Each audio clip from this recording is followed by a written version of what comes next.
Hey everybody, this is Bruce with My Philippines Life. Thank you for watching this on my TikTok channel.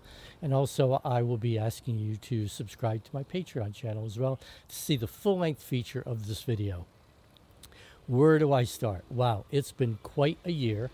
And, I made a video last year and it was entitled, Are You Ready? And it was a kind of a helpful tips type video about giving some pointers to people about what it takes to actually make that transition and just make the move and live in the Philippines. By the way, we have a beautiful sunset behind the camera, and we've got beautiful Mount McKilling right in back of me. So here we are a year later, and I wanted to reach out to you guys and do a follow-up to that video.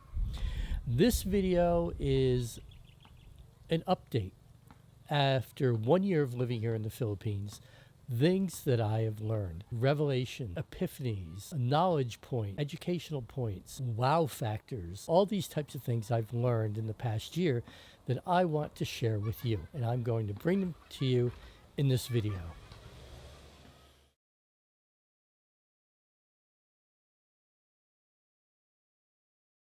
Okay, so first and foremost, let me start at the beginning. So when I made up my mind, like I said, it took me like 3 years to really make my mind up that I was moving and I was going to retire in the Philippines.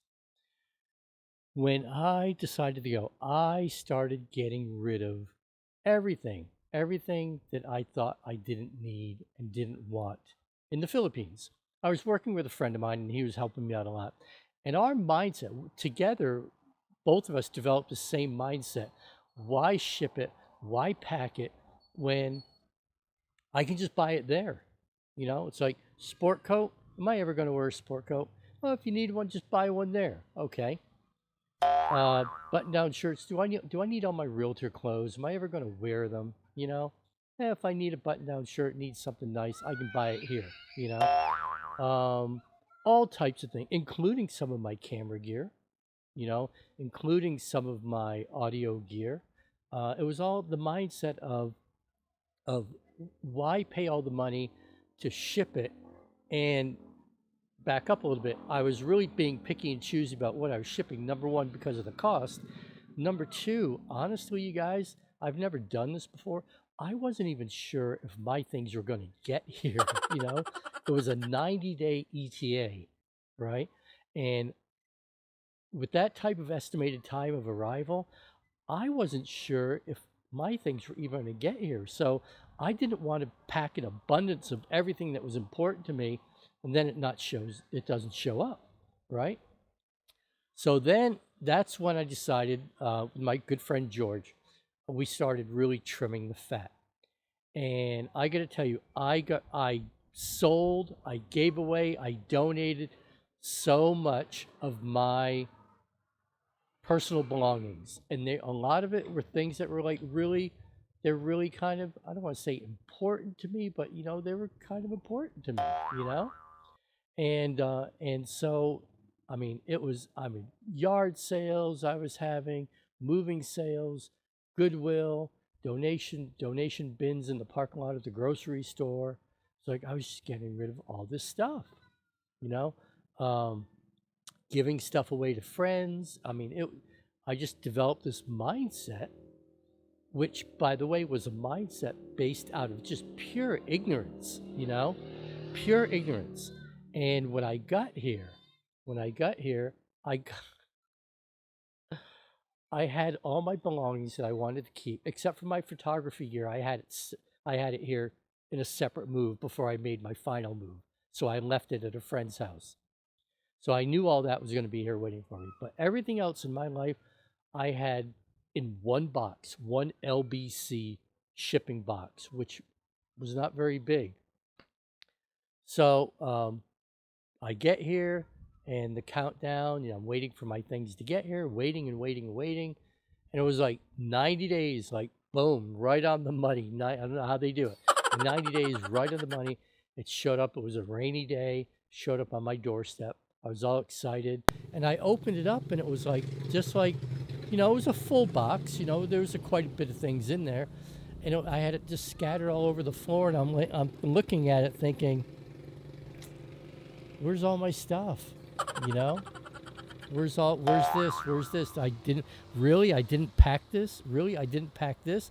And I was beginning to wonder, wow, did somebody steal some of my things? You know? And it was really disappointing. It was really disappointing to say the least. I left off saying how disappointed I was with everything that arrived here. So that's going to be the very first thing that I talk about with you guys here today. Okay. Number one, okay, everything that you own in America, okay, and I'm speaking specifically to Americans here, so you guys can apply to whomever you want to, wherever you're from. Your personal belongings, okay, find a way to take them to the Philippines. I don't care what it is. I don't care how much it costs. I don't care what it is. Take it, pack it, ship it. Okay. The only exception would be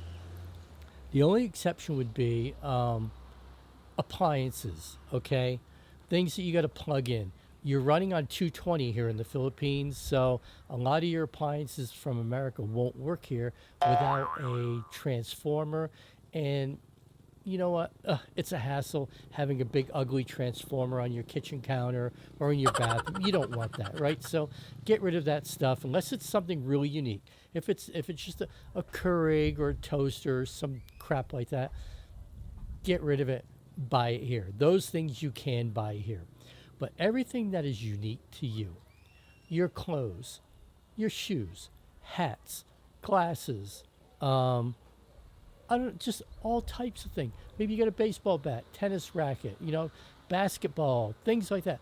Take them, take them, take them, take them, because you know what? You cannot easily find them here. And my personal experience is ordering from Amazon from the States to here in the Philippines is, when I was in America, I was ordering from Amazon averaging once a week. I was getting camera gear, audio gear, all this stuff. Every week I was buying from Amazon, Amazon, Amazon. Now it's like I bought one thing from Amazon since I was here, and it turned out to be a scam. And all the hoops that I had to go jump through to try to return it just made it not even worth it. And I ended up just keeping the piece of junk, and now I do not order from Amazon anymore. And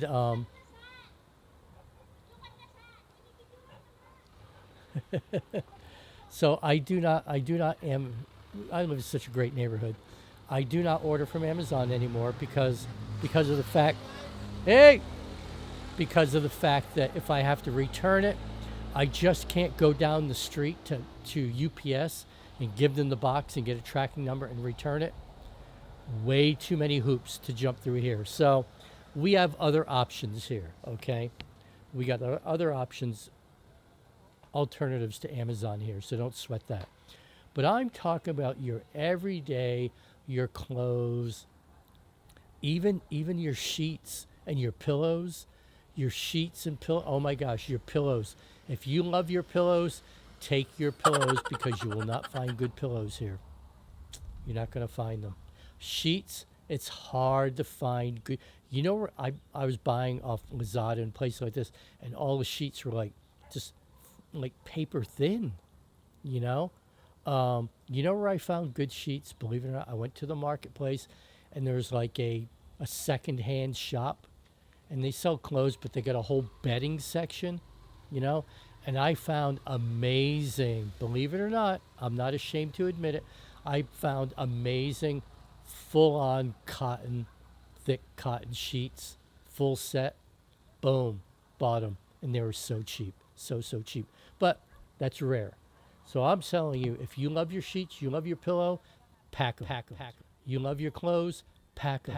Shoes, pack them. Baseball hats, pack them. Whatever you got. Are you getting, am I driving the point home for you? Right? Appliances, leave them. Okay? Televisions, leave them. Computer, pack it. I'm trying to think what else. What else is there that I really miss? You know. You know, I didn't bring my Keurig coffee maker, but it's not because I didn't realize about the 220. I just didn't want to pack it. It was so big and bulky. And I ended up selling it to a friend of mine. Now, buy one here. It's like they're hard to find here. And now, so I just bought, I bought a regular coffee pot, regular coffee maker. And I got to tell you, I'm tickled pink with it. I love it. I absolutely love it. So that's that. So that covers that packing. Okay. I'm going to take a break here, and we're going to come back and talk about other important things you need to consider before moving here regarding things you're taking with you. All right? We'll see you in a little bit. Bye.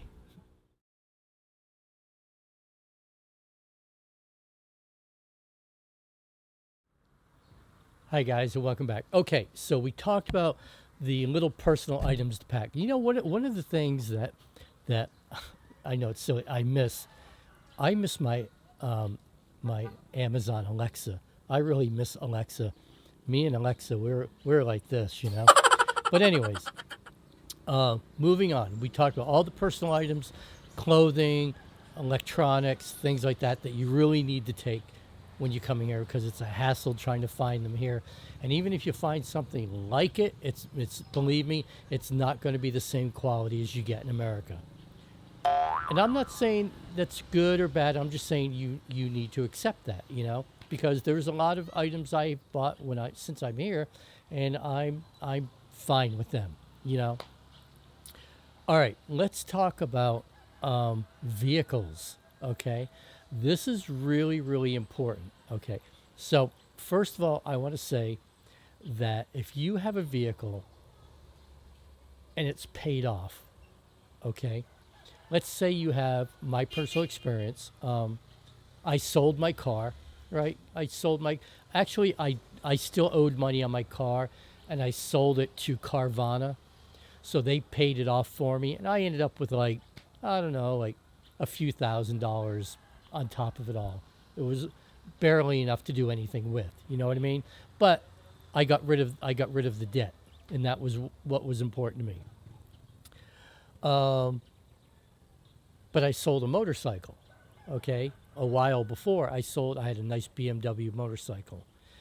And I'm thinking to myself, it's like, I got good credit, I've got money. I will just go to the Philippines. I've been to the Philippines. Everybody's on a motorcycle here.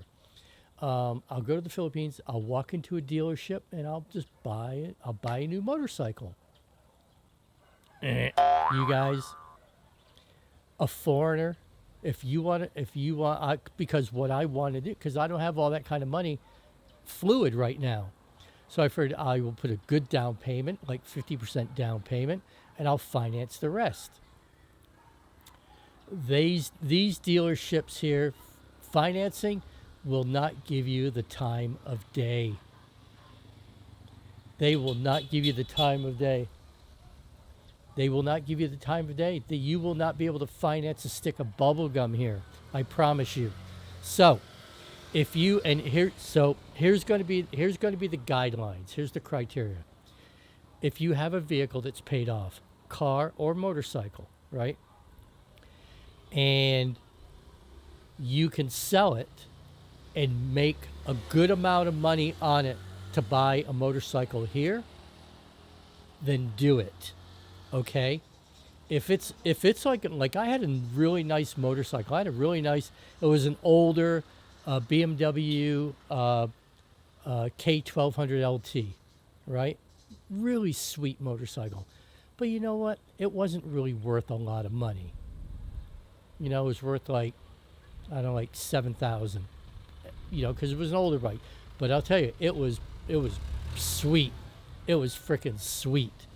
And so I sold it. I sold it for like $5,000, and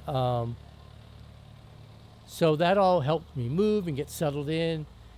But $5,000 here, you're not going to get a motorcycle here. You're going to get a little 125cc scooter. You know what I mean?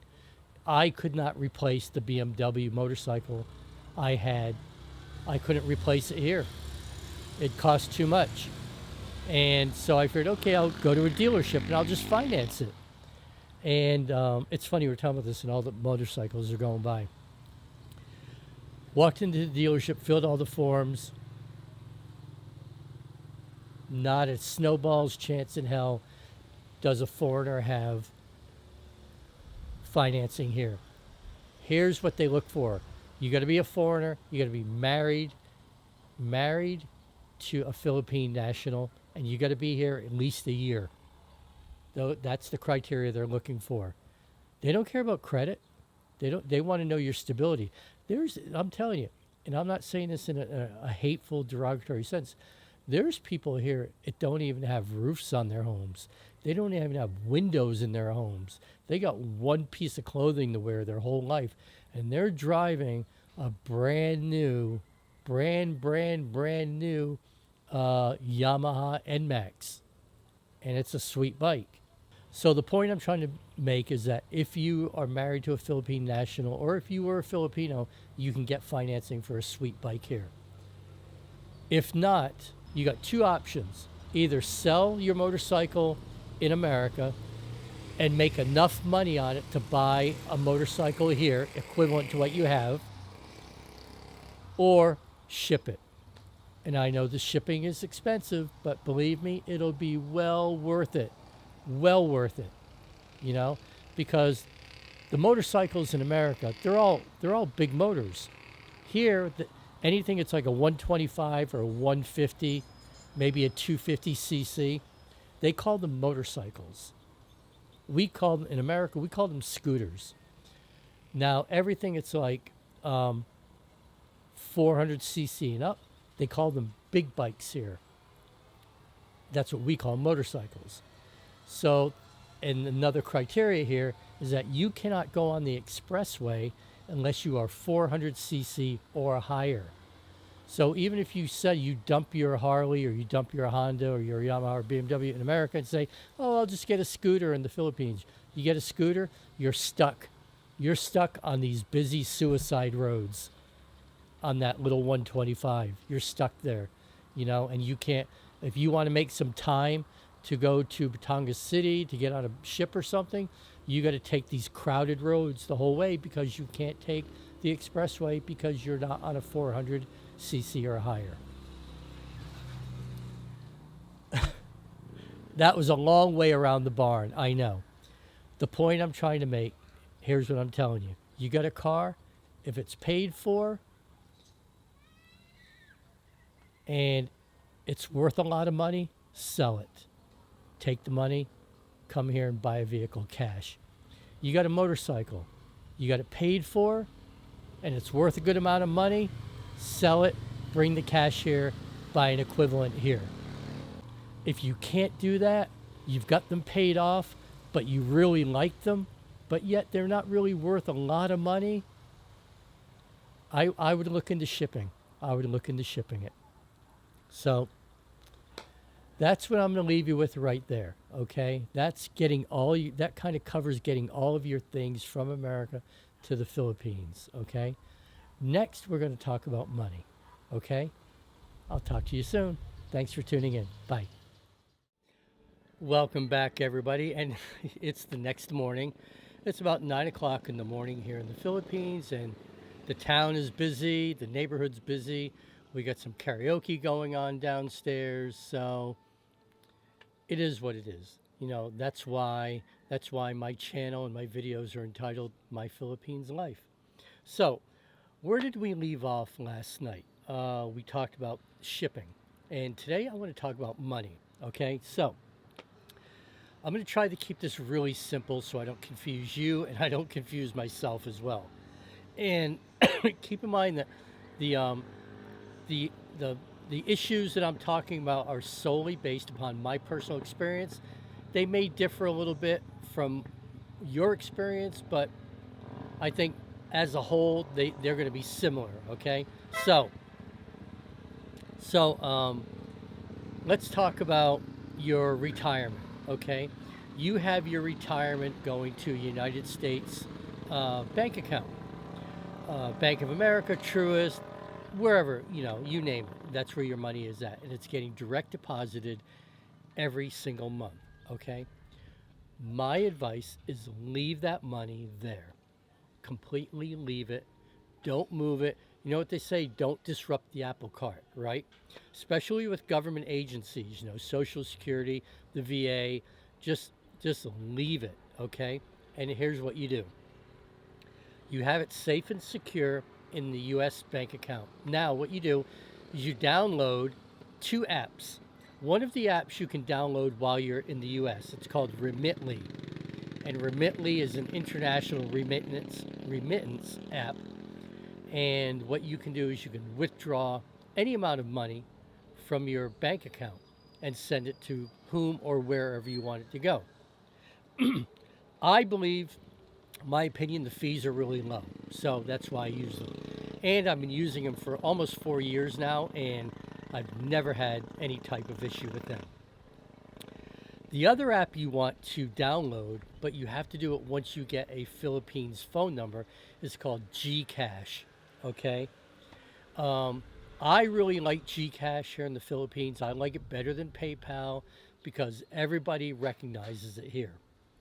So it's similar to PayPal. It's like an InstaPay type thing. So what I do is systematically is if I need money, I will load up my Gcash card. So I will use Remitly. I will withdraw money from my bank account in the US and send it to my Gcash account. It takes like less than 1 minute for that transfer to happen. Really faithful, really secure, dependable, on the fly, no matter where you are. As long as you got Wi-Fi or cell service with your phone, it's all right there. Boom, boom, boom, boom, boom. I'm telling you, like you can do it in like less than a minute. Okay. Now I have my Gcash loaded up on my phone. Everywhere you go, it's like you take Gcash. Yeah, I take Gcash. This, done. Bada bing, bada boom. You're paid for. Also, you can ask Gcash to send you a debit card. So now you have a Gcash debit card, and if you go someplace they take Gcash, instead of working all the buttons on your phone, you take out your card, swipe it, bada bing, bada boom, done. What I like about that is that my Gcash, first of all, Remitly is like quadruple firewalled and protects your bank account. Really, really, really safe, right? Now, Gcash, your Gcash app, you only put a certain amount in there. That way, if something happens and somebody hacks your Gcash, which I've never heard about it, somebody hacks your Gcash, they're only going to get the amount that's in your Gcash. They cannot make it from Gcash through Remitly through your bank account. It's not going to happen. I'm telling you. And so, that being said, leave your money in your U.S. account, withdraw using Remitly, transfer from your bank account using Remitly to your Gcash. Now you can spend money to your heart's content, right? And like you said, you can get a Gcash debit card, which is really cool. Now, if you want to open um, a Philippines bank account, you can do that as well. There are some little bit of hoops you need to jump through, okay? But it's really simple. I haven't opened one yet. I've been here a year. I'm getting ready to open one in April. And I'm going to open a BPI bank account. And they have either a 10,000 peso or 20,000 peso deposit. And with the 20,000 peso deposit, you get no charges, no bank fees, and you get a debit card.